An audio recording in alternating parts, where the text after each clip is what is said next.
Hello everyone, and welcome to another video. Today we are going to be talking about the Mexican-American War. A month before Polk took office, Congress narrowly voted to annex Texas, which entered the Union as a slave state in December 1845. Annexation inflamed the long-standing border dispute between Texas and Mexico. Polk endorsed the Texan claim to the land south and west of the Nueces River as far as the Rio Grande. This claim tripled the traditional size of Texas. Outraged, the Mexicans refused to recognize the annexation. In 1846, General Zachary Taylor, mounted on the horse here, led U.S. troops to occupy disputed lands between the Nueces River and the Rio Grande in Texas. War soon began between the United States and Mexico. U.S. troops occupied the borderland. Polk sent American troops led by General Zachary Taylor to occupy the contested borderland between the two rivers. While waiting for the inevitable conflict, Polk drafted a declaration of war. He did not have to wait long. In May 1846, a Mexican patrol clashed with American soldiers, killing 11. Polk rushed his war message to Congress. So, Zachary Taylor was the general, and he led these soldiers, and Polk purposely put them in a place where he knew that they were going to be attacked by Mexican troops. Now, Polk was so sure that this conflict was going to happen, he had already written a declaration of war before he even sent the troops there. So whenever the Mexican troops did attack the Americans, Polk was able to send his war message right away to Congress. And here's a quote from this message. "We have tried every effort at reconciliation, but now, after reiterated menaces, Mexico has passed the boundary of the United States, has invaded our territory, and shed American blood upon the American soil." That is James K. Polk, May 11th, 1846. Of course, Mexico saw this conflict differently. They saw an American invasion spilling Mexican blood on Mexican soil. You see, at this time, both countries were claiming that land as their own. The United States had annexed Texas, and they said, well, that land went with Texas. Well, Mexico said, no, that land was never with Texas, it's still ours. So both countries were claiming this same territory. Democrats, especially those from the South, were enthusiastically in favor of war with Mexico. Most Whigs, especially those from the North, opposed the war. They believed that Polk had deliberately provoked the war by sending troops to Texas. He had. Whigs also feared that Polk would not settle for even the biggest version of Texas, but planned to annex the adjacent northern Mexican provinces, including New Mexico and California. The conquered territories might then become slave states, increasing Southern power in Congress. You see, this is a reoccurring problem that we're going to see leading right up into the Civil War. There was still this split in the country. Even though the Civil War hasn't happened yet, we see Northerners versus Southerners in Congress and in attitudes and all of this. So even though the Civil War has not happened yet, the Confederacy does not exist yet, we are already seeing these kind of groups split off from each other and seeing each other as rivals and as enemies. A decisive victory for U.S. forces. On May 13th, Congress voted overwhelmingly to declare war on Mexico.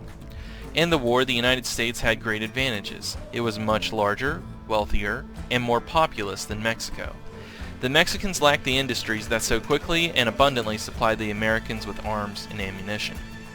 The Americans also had a larger and better navy and more advanced artillery. Above all, the United States enjoyed superb officers, well trained at the military academy at West Point. So, Mexico is just going to be, in this war, Mexico is just going to be outclassed in every single way.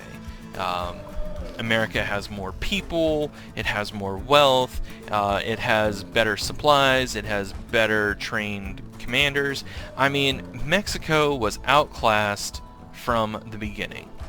But to be fair, you could have said the exact same thing about the United States at the beginning of the Revolutionary War. Generals Zachary Taylor and Winfield Scott received exceptional support from their junior officers, including Robert E. Lee, Ulysses S. Grant, and William T. Sherman.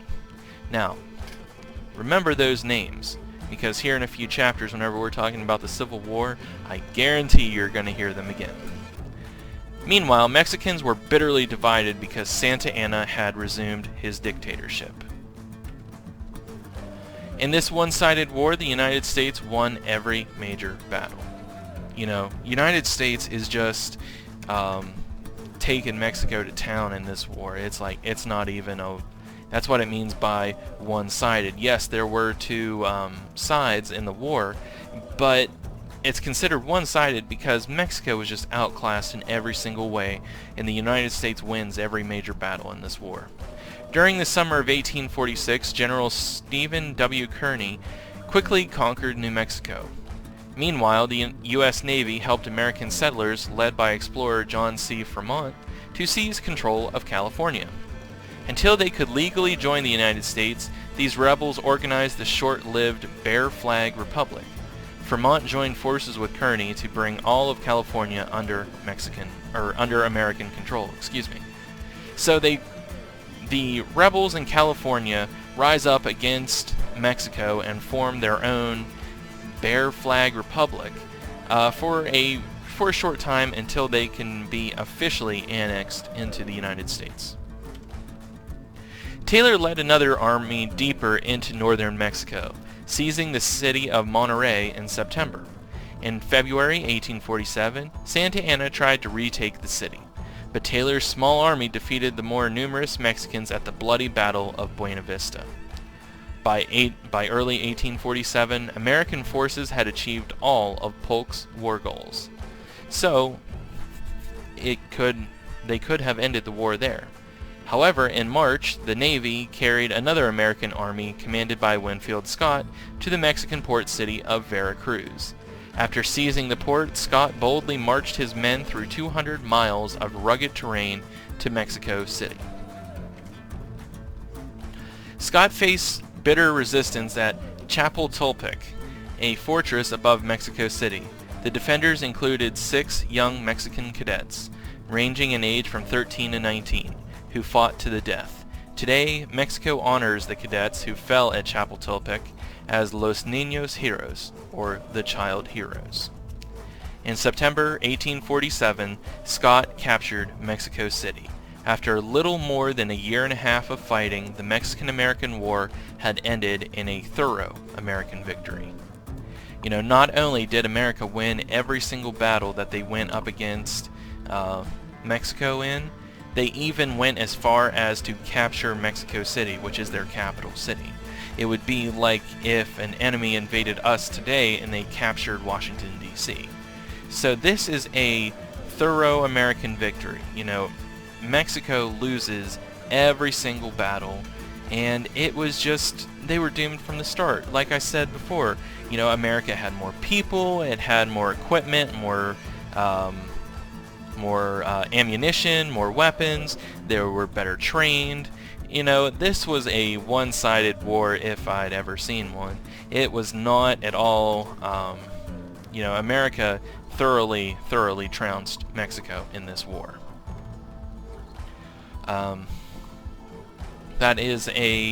Here's a map that shows a lot of the different battles of in the Mexican-American War. And this is the reason why it's not studied a whole lot, is because there's not a whole lot to it, you know. America comes in and thoroughly trounces Mexico at every single battle. Okay, so here's a few review questions. Which of the following was a rallying cry for Anglo-Texans and Tejanos fighting for Texas independence? Was it A, autonomy for all, B, down with Santa Anna, C, remember the Alamo, or D, liberty for Texas? I'll give you a few seconds to think about that. Okay, if you said C, remember the Alamo, you are correct. According to President Polk, why did he compromise with the British on splitting the Oregon Territory? A, he had made an agreement with Canadians who were plotting to revolt against British rule. B. He did not want to risk a costly war with Britain when he was eager to go to war with Mexico. C. He thought the United States should not expand into the Oregon Territory. Or D. He wanted to undermine any power Northern politicians in Congress might be able to use. Once again, I'll give you a few seconds to think about that one. Okay, if you said B, he did not want to risk a costly war with Britain when he was eager to go to war with Mexico, you are correct. He knew that Britain would put up a major fight, and he did not want to go to war with them, whenever he knew that they could just pretty much trounce Mexico. And what incident pushed President Polk to issue a declaration of war against Mexico? Was it A. Mexican forces invaded and brought all of California under Mexican control? B. Santa Anna issued a declaration of war against the United States?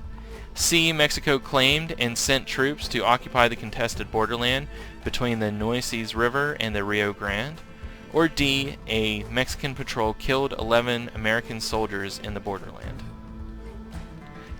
I'll give you a few seconds. If you said D, a Mexican patrol killed 11 American soldiers in the borderland, you are correct. Okay, that's going to be it for this video. So that was the Mexican-American War. It's a short war. It only lasts like a year and a half, and there's not a whole lot of back and forth in this war. You know, and a lot of the other wars in history, you'll hear about, oh, well, for a while this side was winning, and then they kind of turned the tide and it went back and forth. This was thoroughly one-sided. America is going to win every major battle in this war, so it is not a long, drawn-out war. It's actually quite short, you know, as far as wars go. Alright, so if you have any questions, you can send me an email, leave a comment on this video, send me a message on Schoology. And that's going to be it for this one. So, have a good day, guys, and I hope to see you all again real soon.